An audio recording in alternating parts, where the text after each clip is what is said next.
Okay guys, hari ni saya ada good news. Korang ingat tak saya post video ni? Yang brand new Pum Box ni memang ramai gila orang beli. Ada lebih kurang 30 biji kot orang beli. Ni yang semua list dia, semua dah habis. So banyak saya dapat WhatsApp, bang ada lagi tak brand new Pum Box? Ada lagi tak brand new Pum Box? Sebab apa? Sebab dia baru tapi harga second hand. So sekarang ni saya dah jumpa dah lagi 8 biji 1, 2, 3, 4, 5, 6, 7, 8. Yang ni 16 Pro.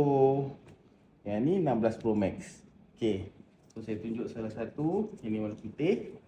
Korang boleh tengok bateri dia 100 lagi. Saya kekang kosong. First use November 2025. Phone ni tak pernah pun di charge. Warranty pun ada dalam setahun. Yang ni 16 Pro Max pula. Warna hitam. Ni pun sama je. Korang tengok Saya kekang kosong. First use November 2025. So memang berbaloi lah. Orang bayar harga second hand tapi dapat barang baru. So stok sangat terhad. Kan? Kalau korang nak, korang boleh waste Ashraf High Tech di Cyberjaya.